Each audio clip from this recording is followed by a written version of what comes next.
കേരളത്തിൽ ഏറ്റവും നിർണായകമായ മത്സരം നടക്കുന്ന മണ്ഡലങ്ങളിലൊന്നാണ് കണ്ണൂർ. തെരഞ്ഞെടുപ്പിനെ ഒരു യുദ്ധത്തോട് ഉപമിക്കുകയാണെങ്കിൽ കണ്ണൂരിൽ നടക്കുന്നത് കുരുക്ഷേത്ര യുദ്ധമാണ്. CPM തങ്ങളുടെ ചെങ്കോട്ടയെന്ന് വിശേഷിപ്പിക്കുന്ന ജില്ലയിൽ UDF സ്ഥാനാർത്ഥിയായി കെ സുധാകരൻ എത്തിയതോടെ മണ്ഡലത്തിന്റെ അവസ്ഥ പ്രവചനാതീതമായി മാറിയിരിക്കുകയാണ്.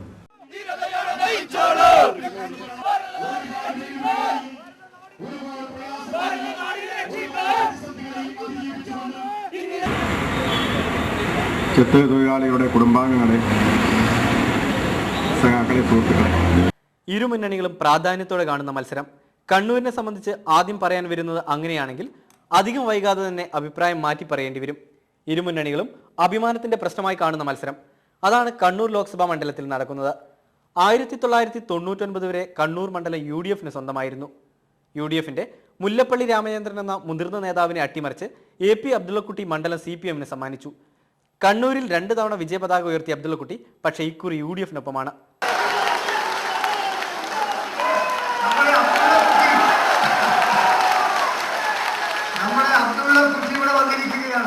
അതും CPMന് കനത്ത ക്ഷീണമാണ് ഉണ്ടാക്കുന്നത്.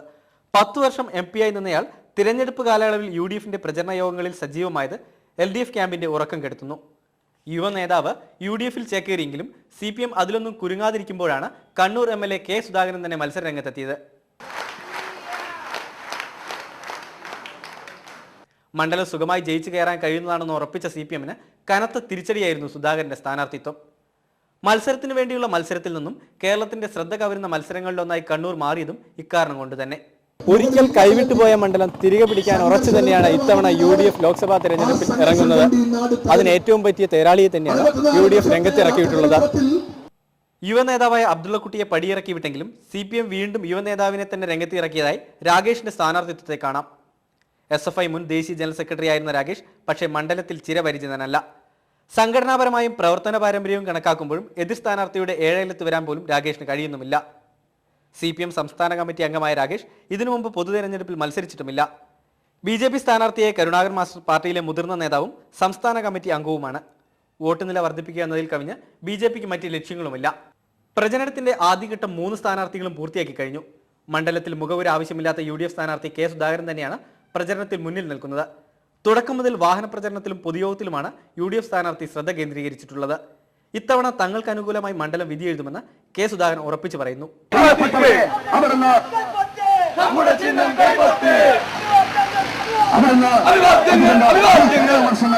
ശരിയല്ല എന്ന് പാലക്കാട് സഖാബ് പറഞ്ഞു.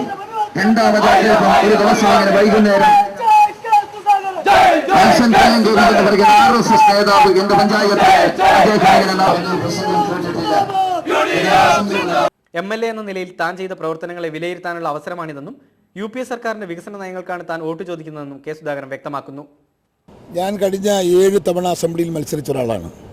ഇതെൻ്റെ മത്സരം 8ാമത്തെ മത്സരമാണ്. പാർലമെൻറ്റ് മത്സരം കന്നി മത്സരമാണെങ്കിലും 8ാമത്തെ മത്സര രംഗത്താണ് സ്ഥാനാർത്ഥി എന്ന നിലക്ക് ഞാൻ ജനങ്ങളെ ഉപകരിക്കുന്നത്. എൻ്റെ കഴിഞ്ഞ 7 തിരഞ്ഞെടുപ്പിൽ നിന്നും വ്യത്യസ്തമാണ് ഈ തിരഞ്ഞെടുപ്പിലെ എൻ്റെ അനുഭവങ്ങൾ. തിരഞ്ഞെടുപ്പിൻ്റെ തുടക്കത്തിൽ തന്നെ ഇത്രയേറെ ആവേശവും ആത്മവിശ്വാസവും തുളുമ്പുന്ന പാർട്ടി പ്രവർത്തകരെ, മുന്നണി പ്രവർത്തകരെ ഞാൻ ആദ്യമായിട്ട് കാണുകയാണ്. തിളച്ചു മറിയുന്ന ആവേശങ്ങളാണ് ഓരോ സ്ഥലങ്ങളിലും എനിക്ക് ദർശിക്കാൻ സാധിച്ചത്. ചില സ്ഥലങ്ങളിൽ നിലം തൊടാതെ പ്രവർത്തകരെന്നെ കൈമാറി യോഗസ്ഥലത്തേക്ക് കൊണ്ടുപോയ സ്ഥലങ്ങളുണ്ട്. അത്രയേറെ ആവേശം കാണിക്കുന്ന ഒരു പ്രവർത്തകരെ ഞാൻ ഒരു തിരഞ്ഞെടുപ്പ് രംഗത്ത് ആദ്യമായിട്ട് കാണുകയാണ്. എനിക്ക് തോന്നുന്നു വളരെ വളരെ ആശാവഹമായ ഒരു സാഹചര്യത്തിലാണ് ഈ തിരഞ്ഞെടുപ്പ് നടക്കുന്നത്. UDFന് അനുകൂലമായൊരു തരംഗം തന്നെ ഈ സംസ്ഥാനത്ത് നിലവിലുണ്ട്.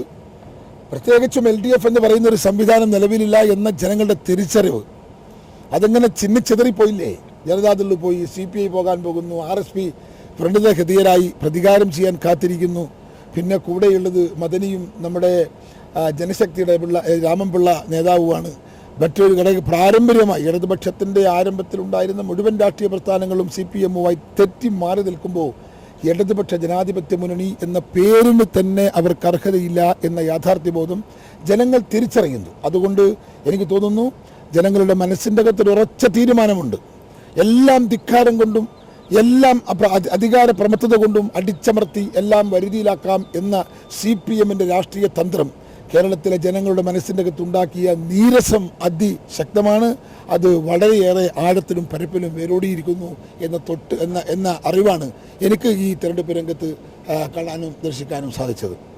LDF സ്ഥാനാർത്ഥി KK രാഗേഷ് CPMന്റെ പതിവ് രീതി അനുസരിച്ച് കുടുംബയോഗങ്ങളിൽ കേന്ദ്രീകരിച്ചാണ് ആദ്യഘട്ടം പര്യടനം പൂർത്തിയാക്കിയത്.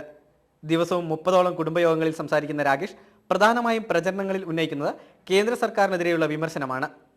ജനങ്ങളെ ഏറ്റവും കൂടുതൽ കാണാൻ വേണ്ടി കഴിയുക ഇത്തരം യോഗങ്ങളിലൂടെയാണ്. പൊതുയോഗത്തിൽ ഒരു മൈക്കും കെട്ടി പ്രസംഗിക്കുമ്പോൾ വളരെ അടുത്ത് ജനങ്ങളെ തൊട്ട് അറിഞ്ഞ് കാണാൻ വേണ്ടി കഴിയില്ല. ഇത് നമ്മൾ തൊട്ടറിഞ്ഞ് അവരുടെ വികാരം നമ്മുടെ വികാരമായി മാറുന്ന തൊട്ടറിഞ്ഞ് അനുഭവിക്കുക ഏറ്റവും കൂടുതൽ ആളുകൾ കാണാൻ വേണ്ടി കഴിയുന്നത് ഇത്തരം യോഗത്തിലൂടെയാണ്. അതുകൊണ്ടാണ് ഇത്തരം യോഗങ്ങളിൽ പങ്കെടുക്കുക എന്നുള്ള തീരുമാനം എടുത്തിട്ടുള്ളത്. അതിന്റെ ആദ്യഘട്ട പോളിംഗ് 5 സംസ്ഥാനങ്ങളോട് എതിർ സ്ഥാനാർത്ഥിയുടെ കരുത്ത് തന്നെ ഭയപ്പെടുത്തുന്നില്ല എന്ന് രാഗേഷ് പറയുന്നുണ്ടെങ്കിലും ജില്ലയിലെ CPM നേതൃത്വം ഇത് ഭയപ്പെടുക തന്നെ ചെയ്യുന്നു. അതുകൊണ്ട് തന്നെ K സുധാകരനെതിരെ തരംതാണ ആക്ഷേപങ്ങളും LDF ഉയർത്തിയിരുന്നു. പഴയ ചില കേസുകൾ പരാമർശിച്ചുകൊണ്ടുള്ള ഇത്തരം ആരോപണങ്ങൾ ജില്ലാ ഭരണാധികാരിയുടെ മുന്നിലും അവതരിപ്പിക്കാൻ CPM ശ്രമം നടത്തി. സുധാകരന്റെ സ്ഥാനാർത്ഥിത്വത്തിന് സാധുതയില്ലെന്ന് കാണിച്ച് പരാതി നൽകാനും LDF സ്ഥാനാർത്ഥി മുതിർന്നു. ഒരു കേസിൽ കോടതി സുധാകരനെ പാപ്പരായി വിധിച്ചതാണെന്നായിരുന്നു LDF സ്ഥാനാർത്ഥി നൽകിയ പരാതിയിലുണ്ടായിരുന്നത്. തുടർന്ന് വരണാധികാരിയായ കലക്ടർ തെരഞ്ഞെടുപ്പ് നിരീക്ഷകരുമായി ചർച്ച നടത്തിയതിനു ശേഷമാണ് സുധാകരനെ നാമനിർദ്ദേശ പത്രിക സ്വീകരിച്ചത്. ഇത് സുധാകരൻ എന്ന സ്ഥാനാർത്ഥിയെ CPM ഭയപ്പെടുന്നതുകൊണ്ടാണെന്ന് UDF ജില്ലാ ചെയർമാൻ സണ്ണി ജോസഫ് പറയുന്നു. എല്ലാ ആരോപണങ്ങളെയും ഇല്ലാതാക്കി സുധാകരന്റെ നാമനിർദ്ദേശ പത്രിക സ്വീകരിച്ചതോടെ തന്നെ UDFന്റെ ആദ്യ വിജയമായെന്നും സണ്ണി ജോസഫ് അഭിപ്രായപ്പെട്ടു. സുധാകരന്റെ സ്ഥാനാർത്ഥിത്വത്തിനെതിരായി CPM ഉന്നയിച്ച ആക്ഷേപം ജില്ലാ ഭരണാധികാരിയായ കളക്ടർ തള്ളിക്കളഞ്ഞിരിക്കുന്നു. അത് സംബന്ധിച്ച് സുധാകരന്റെ അഭിഭാഷകൻ അഡ്വക്കേറ്റ് CK ശ്രീധരൻ നടത്തിയ ആർഗ്യുമെന്റ് പൂർണ്ണമായും ജില്ലാ കളക്ടർ ശരിവച്ചിരിക്കുകയാണ്. ഇന്ത്യൻ ഭരണഘടനയുടെ 102-ാം വകുപ്പ് അനുസരിച്ച് സുധാകരന്റെ നാമനിർദ്ദേശ പത്രികയ്ക്ക് മാർക്സിസ്റ്റ് പാർട്ടി നേതൃത്വം ഉന്നയിച്ച ആക്ഷേപങ്ങൾ അടിസ്ഥാനരഹിതമാണ് എന്ന് നമ്മുടെ രാജ്യത്തെ കോടതി വിധികൾ ഉന്നയിച്ചുകൊണ്ട് സുപ്രീം കോടതി തിരുവനന്തപുരത്തെ തമ്പാനൂർ രവി കേസിൽ സുപ്രീം കോടതി പുറപ്പെടുവിച്ച ഉത്തരവ് ചൂണ്ടിക്കാട്ടിക്കൊണ്ട് UDFന് വേണ്ടി വാദിച്ചിരിക്കുന്നു. ആ വാദഗതികൾ പൂർണ്ണമായും ജില്ലാ ഭരണാധികാരിയായ ജില്ലാ കളക്ടർ ശരിവച്ചിരിക്കുകയാണ്. സുധാകരൻ തലശ്ശേരി കോടതിയിൽ നഷ്ടപരിഹാരത്തിന് വേണ്ടി ഫയൽ ചെയ്ത കേസ് അദ്ദേഹത്തിന്റെ അന്യായമായ അറസ്റ്റിൽ നഷ്ടപരിഹാരം ലഭിക്കണമെന്ന് ആവശ്യപ്പെട്ടുകൊണ്ട് 50 ലക്ഷം രൂപയ്ക്ക് ഗവൺമെന്റ് നഷ്ടപരിഹാരം നൽകണമെന്ന് ആവശ്യപ്പെട്ടുകൊണ്ട് നൽകിയ കേസിൽ കോർട്ട് ഫീ ഇളവ് അനുവദിക്കണം എന്ന് മാത്രമാണ്. ആ കേസിൽ 3.5 ലക്ഷം രൂപയിലധികം വരുന്ന കോർട്ട് ഫീ അടയ്ക്കാൻ അത് സംബന്ധിച്ച് സുധാകരന് സാമ്പത്തിക പ്രയാസമുണ്ട് എന്ന് മാത്രമാണ് അദ്ദേഹം ആ കേസിൽ വാദിച്ചത്. അത് ആ കേസിനെ മാത്രം ബാധിക്കുന്ന വിഷയമാണ്. അദ്ദേഹം ഒരു പാപ്പരല്ല, അദ്ദേഹം ഇൻസോൾവന്റ് അല്ല എന്ന UDFന്റെ അഭിഭാഷകന്റെ വാദഗതി ജില്ലാ ഭരണാധികാരി പൂർണ്ണമായും ശരിവെച്ചുകൊണ്ട് സുധാകരന്റെ വിജയത്തിന്റെ വെന്നിക്കൊടി ഈ വിധിയിലൂടെ പ്രഖ്യാപിക്കപ്പെട്ടിരിക്കുകയാണ്. BJP ഇരുമുന്നണികളെയും കുറ്റപ്പെടുത്തുന്ന പതിവ്